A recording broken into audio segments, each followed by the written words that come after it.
Yo, hello ladies and gentlemen. Took a little dry talk after work. But check this out. It's 100 fucking degrees. And we're still gonna get it in today. We're still gotta hit. Last workout was a leg workout. I gotta hit biceps, gotta hit abs, and I'll hit triceps. Because today is, I can, oh, look at this. I command that person makes it safe to their destination. Bro, what the fuck? I command that person makes it safe to the destination. I command that person makes it safe to the destination. I command it. Back to my point is, man, it's 100 fucking degrees. And this guy's walking next to the freeway. Diabolical. I command that person makes it safe to the destination. See?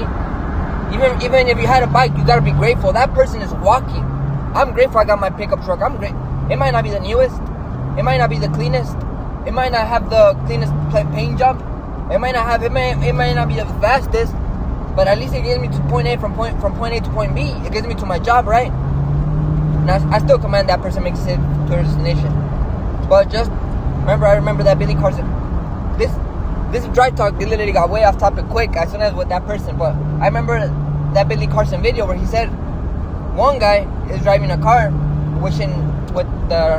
one guy is driving a car, and another car, a nicer car, passes by. And he wishes that he was driving a nicer car. Look, as I'm saying that, a nice car passing by. A nice car for me, right? It's a Mustang. I fucking love Mustangs. Well, not just Mustangs. All muscle cars. Chargers, Challengers happens to be my favorite.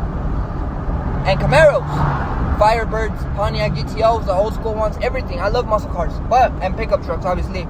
But Billy Carson in that video said that as that same person was driving in that nicer car, somebody else watched that person in that ugly car that watched him in a bike, and they wish that they had a car, just any car to drive by. And the same person in that bike wishing that they had a car, another person in a house was watching him, and all he was wishing for is that he had legs to drive that bicycle. It was it. Oh no, actually, I'm wrong. I made a mistake. It was another person that was watching the guy in the bike, wishing that he had a bicycle. Look, more people over here. I command those people make it safe to their destination. I command those people fix their problem and then make it safe to their destination. I command it. Said and done. Instead of hating on people, command that they make it safe to their destination. And that's one thing I got from Billy. Shout out Billy, right? And we're talking again from Billy. That same person that was walking, somebody else watched him and wished, right, from the apartment window, was watching him, was wishing. Man, the video cut off as I was saying the important part, but as the guy walking was watching the guy in the bike, the guy in the apartment who didn't have no legs to walk was watching the guy walking, wishing that he had legs to walk, right? We all want what somebody else has, but we forget to be thankful for what we have. Because it could easily be thankful. God could literally take it away from us at any second. We have to be grateful for our time. We have to be grateful for our time here on earth. We have to, and not even just be thankful. Show you're grateful with actions, right? With progress. Be in a better place than you were last time. Love more than you were loving last time, right? Give more to your family than you were giving last time. Be in a better shape than you were last time, right? Last year. I meant after all those times I said last time, I meant to say last year, right? But you're supposed to grow. You're supposed to be a better person. You're supposed to help more. You're supposed to make more money so that you can help more people, right? And obviously stay grateful all of the time. I totally got off topic today with that guy walking, but sometimes what needs to be said, it needs to be said. Maybe God used me today, the universe, whatever it is you want to call it. If you don't believe in God, one day you will believe, I promise you. But sometimes words just come out without even thinking. Today the only draft that was only supposed to be about today's trades, which was crazy because obviously it was today we had the Fed speaking, which is Fed Powell, which we're gonna go over later today, which was the trade was USD-JPY. USD-JPY. Today I had, to be honest, if I would have stayed in the first trade, I wouldn't have lost anything. But because of because I started getting emotional, I started reacting and getting in, getting out, and then on GU, if I would have stayed in that trade, that was actually a good thing that I got out break even, because if I would have stayed in that trade, I would have lost, right? But we're gonna go over today's trades. We're gonna go over USD JPY. And I actually have to do another 3 weekly analysis, 3 weekly chart ups. So I did, I believe, RJ, UJ, USD CAD, and GBP USD on Saturday, and obviously recorded that and posted that. And we're gonna go over most of those trades, because USD CAD and AJ actually went as predicted. Not UJ. UJ actually I wanted to sell, I believe, on the Saturday, on the previous video before this one, but it went totally against today, like it bought today, and we capitalized on it. I'm gonna hit the store right now. I'm already in town. I quiet down when I'm in town, because I always drive with my windows down, and it feels weird, right? I'm not a fucking YouTuber. When you see people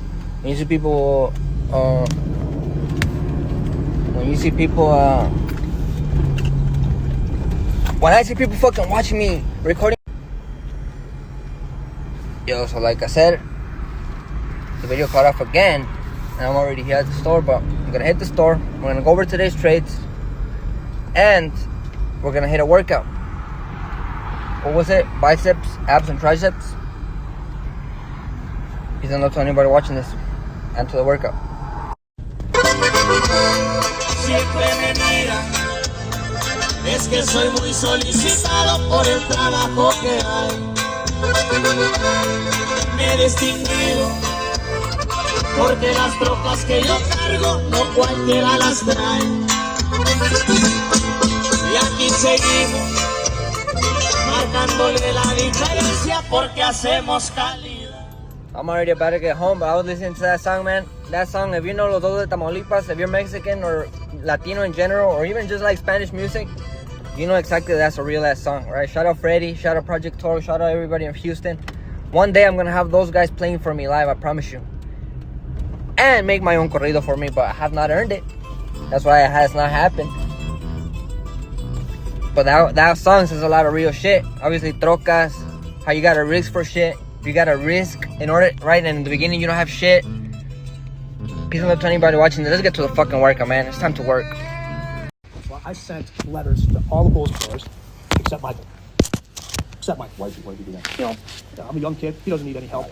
You know, he's the best. He's going to be great. He's going to be all that. I get one phone call back. This was from. There you go. The best of the best wanted to get even better. The guy who didn't get the letter. The guy who didn't get the letter went and looked into went and got it out of somebody else's locker, and told the athletic trainer and the team doctor at the time, talk to this guy. Okay, talk to him. So I met with the athletic trainer, who was Mark File at the time. I met with the team doctor, who was Dr. John Heffron at the time. Long interview process. They asked me all the questions, you know, from a medical standpoint, from a training standpoint, to know if I knew what I was talking about. And I had to do the process again, and I had to do the process again. Then I get a phone call, and they said, hey, Michael wants to meet you after practice. You still haven't met Michael? I still have not met Michael. Okay, so this is in December of 1989. This is when Pippen first comes. Yes. I think Pippen came 88, Yeah, right? so December. Grant came 89. December. I think Pippen and Grant came the same year, if I remember. Maybe, because they used to party together. Yeah. That's right. So in '89, in December, they tell me Michael wants to meet you after practice at his house. So I go to his house. All right, I pull up over there and I look down on my shoes. I'm wearing Converse. You know, everybody knows Michael's Air Jordan. It's the iconic Jumpman logo. I'm like, man, I can't go in this house wearing Converse.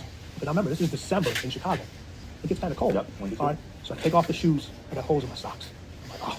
So I can't have this guy. So I take off my socks too. I knock on the door. He opens up the door. And the first thing he looks down, he goes, I said, you know, Michael, hey, real clean house. You know, I want to take off my shoes and socks. I'm gonna leave them out here. He said, okay. So I come in. He said, introduce myself to him, tell my background, tell him what I've studied and so forth. And he goes, all right, how can you help me? And I go through all the process of how he's had these nagging injuries and why he's had these things and what we can do to alleviate these things and help him, you know, feel better and be allowed to perform at a higher level. And he goes, this just sounds too good. I said, no. I said, this is actually, I can lay this out pretty much. I said, I can tell you how you're going to feel in 24 hours, how you're going to feel in 48, 72. This is exactly what's going to happen. Right? And are you guys the same age? Are you? We're pretty close. I think I always lost count. I'm either 52 or 50. I'm a 64 baby. Okay, and Michael's 62.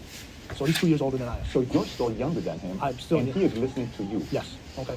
Fine. Age has got nothing to do with. You know, some guys say, well, you know, this person's older than me. They're not going to listen to me. No, age has got nothing to do with knowledge. Okay? I don't come across as an expert at what he does. I come in as an expert at what I do. Okay, and there's a lot of individuals out there that try to come in and they try to become experts at everything. All of a sudden, you know, you have trainers and so forth that if they're working with a baseball player, they're all of a sudden teaching them how to swing a bat. No, do what you do.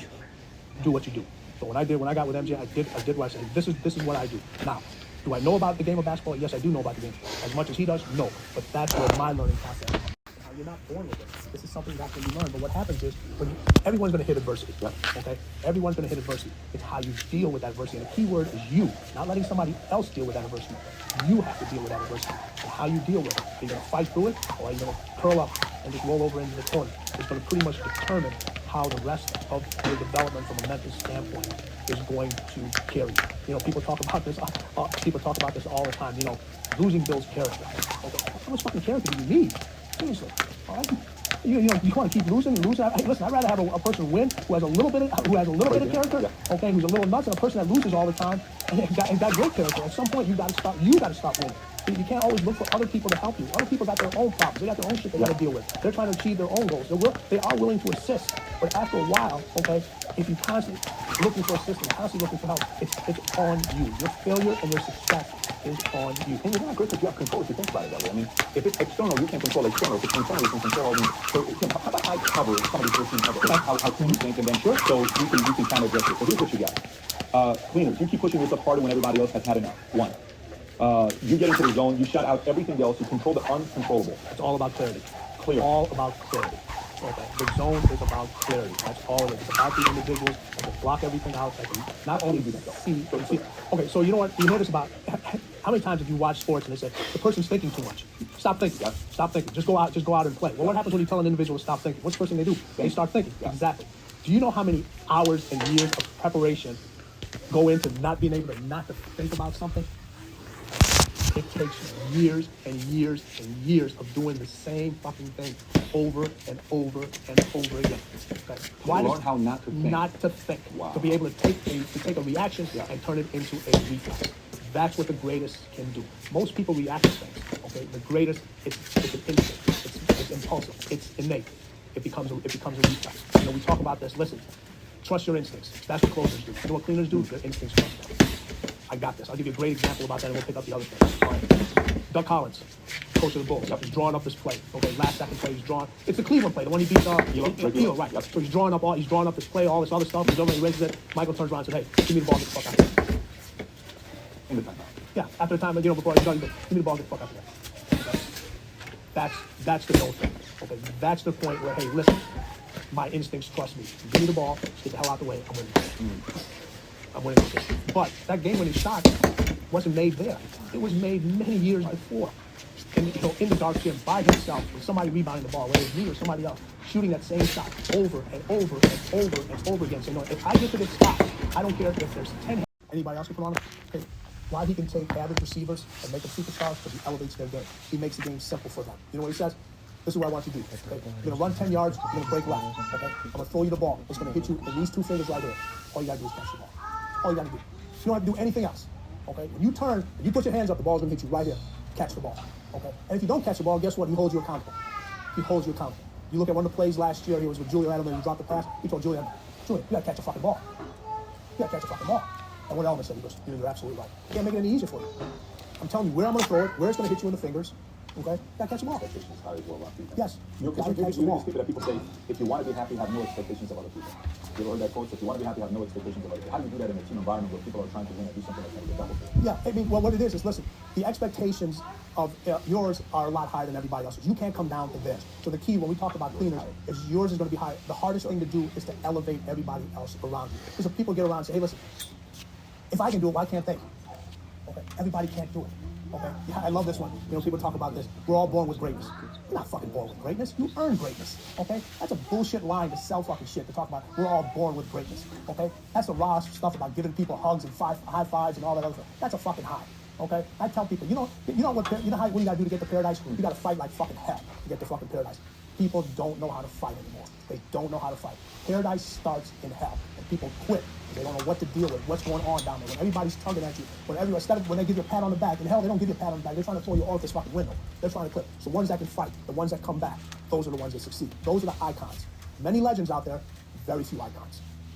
Powerful. That's powerful. So this next one is one of my favorites. It says, you trust very few people, and those you trust better never let you down. Yeah. Everyone talks about their inner circle. Okay. The greatest inner circle individuals are so small. Are so small. Right? What the greatest do, you know what becomes their best friend? Distance. Distance becomes their best friend. Distance. Distance from their competition. Okay? Distance from others. Okay, distance from their family. Okay, distance from their friends. Okay, you have all these individuals that hang out together. Okay, we idolize individuals. Okay, everyone tries to fit in a group. Okay, you're growing up, I want to be part of this fraternity. I want to hang out with these people. I want to hang out over here. Who do you idolize the most? The ones that stand alone. The ones that create distance between you and the competition and everybody else.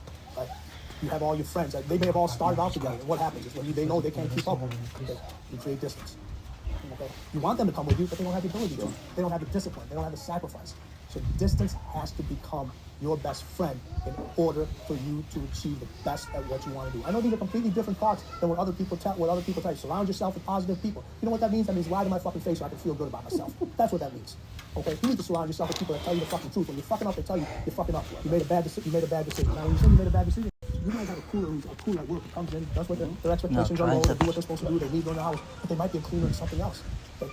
They might be a cleaner in raising money for a charity, taking care of their kids, whatever it may be. So now when you try, but you see a different potential in them, and you're trying to say, hey, you know what, man, if this person worked just a little harder, they can make so much more money. So, and you're thinking in your mind, I want to help this individual, I want to push them, and this is what, but that's not what they want to do.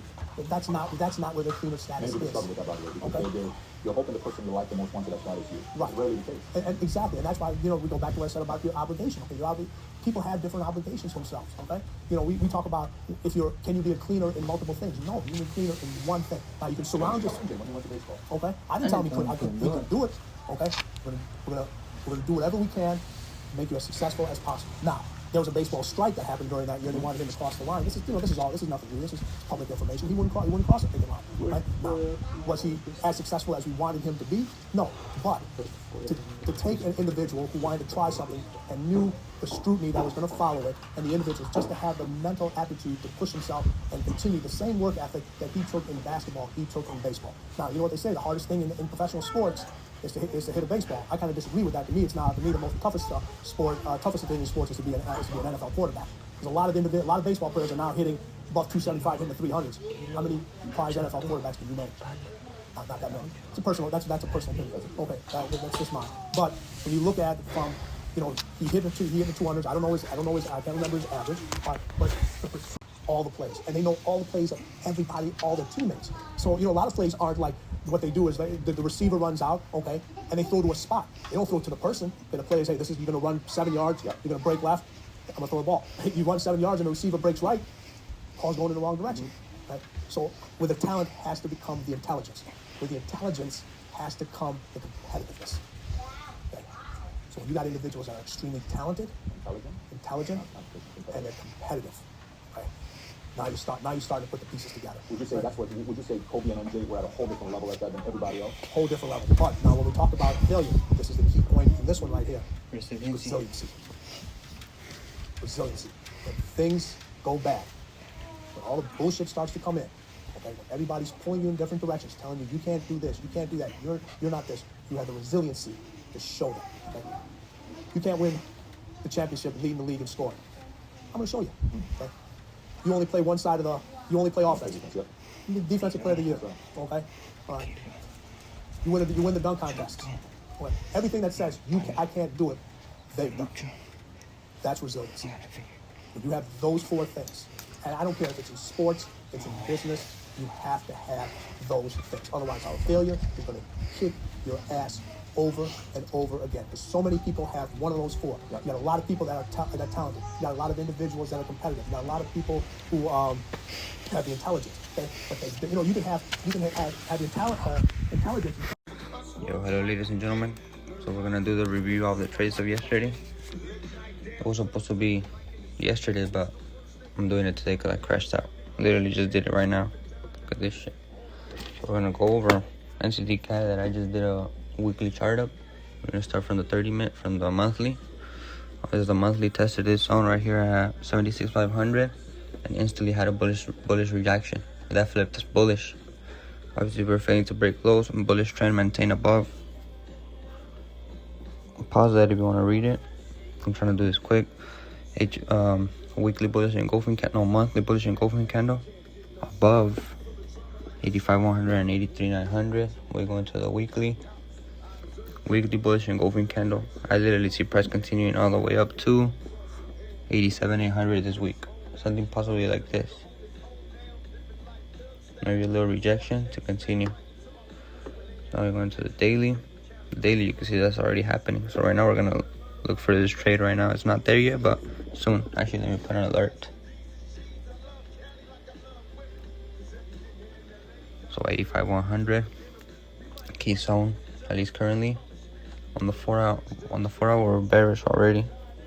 We need to flip back bullish in order to buy, possibly somewhere around here. Really strong demand here gave us this push. If it doesn't reject it quick instantly, then we're gonna break below and sell. I'm just waiting right now. So I was doing NCD CAD. The other one was gold. I said I was gonna do three markups. So I did gold and GJ, and then we're gonna go over the trades from yesterday, which was UJ and GU. So gold, obviously we just created new all-time highs at 26.90, which is crazy. And overall, we're bullish on the weekly, we're bullish on the monthly. Insane monthly bullish engulfing candle. Look at the previous highs, previous all-time highs. We literally just been flying on gold. Monthly bullish engulfing candle, weekly bullish engulfing candle. On the daily, we're kind of flipping bearish. You can see we already had a bearish engulfing candle here, but on the 4 hour, we're flipping back bullish. Bearish turning bullish, and we did. H4 bullish engulfing candle. So right now, there's no reason to even look for sells. Maybe somewhere around here, but not even then. So I'm just looking for a key entry on a buy, but obviously still has not given it to you. That was that was gold. Maybe if it does retrace somewhere around here, right? I'm overall looking for the big retracement, but I'm not looking for the sell. I'm looking for the buy. Then the first trade was GJ, which was this one right here. Let's go over GJ. That's GU. That's a trade from yesterday. The video cut out, but like I said, let's go over GJ. On the monthly we were bearish, the weekly we were bearish, daily bearish, monthly we were bearish, everywhere else. As you can see, the daily tested this previous strong supply at 195, broke above, and now broke back below with a bearish engulfing candle, bearish engulfing the previous monthly candle as well. And it just created what? A lower high below it. And look at these wicks right here. This is like liquidity waiting to be grabbed. So we're going to the weekly. See, on the weekly has strong bearish candles as well. And you can see also this lower high. As long as we stay below 195, we should be good for sales. So you're going to the daily. You can see those strong wicks as rejection below the 195. Now we're going to the daily. Look at this daily bearish engulfing candle. I mentioned somewhere about it. Daily bearish engulfing, daily double top and bearish engulfing candle. Kind of like a double top. It's not really a double top because it broke above, but this is what? A shoulder, a head, and a right shoulder. So you could possibly be looking for even shorts right now on. But the thing is that GJ confluences with UJ. So if I'm gonna buy in UJ, alright, so I'm just going to wait till weekend New York session right now at 5:30. But oh shit, I'm about to have to leave to work right now too. So daily bearish engulfing candle below 195. Now we go to the 4 hour. And on the 4 hour, we're looking even more crispy for sales. The first target will be hit this right here, this insane chunk. And we just had another bearish engulfing candle on the 4 hour. Maybe something like this. But even then, I think the 200 pip stop loss is insane. You're gonna have to pop a really small lot size. So I'm just waiting for this trade. Now let's go over the trades from yesterday, which was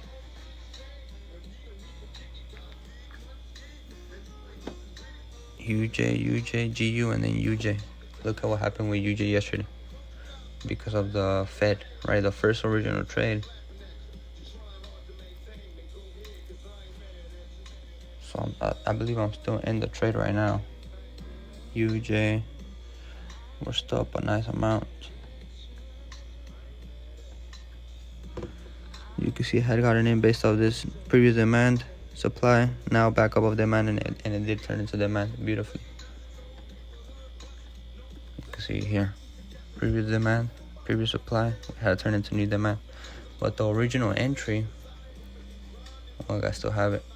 The original entry was somewhere like right here, and I closed here minus, I have it here. This was the first entry. So you could pause that and read it if you want, but it's the original entry exactly where I told you. And I closed minus 30 pips. And look, if I would have, the video cut off, but again, look, the entry was somewhere around here. If I would have never closed, price would have never taken me out. And then I had gotten out minus 30 pips, which was, let me see if I can find it over here on the, which was the first one on UJ, which was this one right here. And then I went in again, and this was the other one where I closed minus 6 pips. And I literally decided to get back in one more time right before the Fed, right before Fed spoke. The Fed Powell spoke at 11. Yep, right at 11. Look. Fucking internet is so fucking slow. 30. 10:55, that's when he started speaking. So I decided to get back in the trail. I was like, you know what, I'm gonna trust my setup. And I got in. But right before this, I had gotten in GU shorts. Which was this. Which is, which was, why does it keep on fucking blocking me out? Which were these right here. Which I got out of break even. Gladly, because this trade would have straight hit my stop loss. So this one, look, was a total bad entry, total emotional entry. The only reason I had gotten into this trade was because I saw price creating liquidity over here on top. But obviously this is still lower highs, still bear structure. So it was a totally bad trade. Good thing that I got out of break even. And then that's where I got back into my last position, which is this one, the one that I'm still in. I got 25% of the lot, and it gave me 50 pips, and the rest still running risk free, which I'm still going to hold. I don't care if it ties me out of break even. I then took the profit for the trade. So yeah, peace and love to anybody watching this. Combine your health and wealth.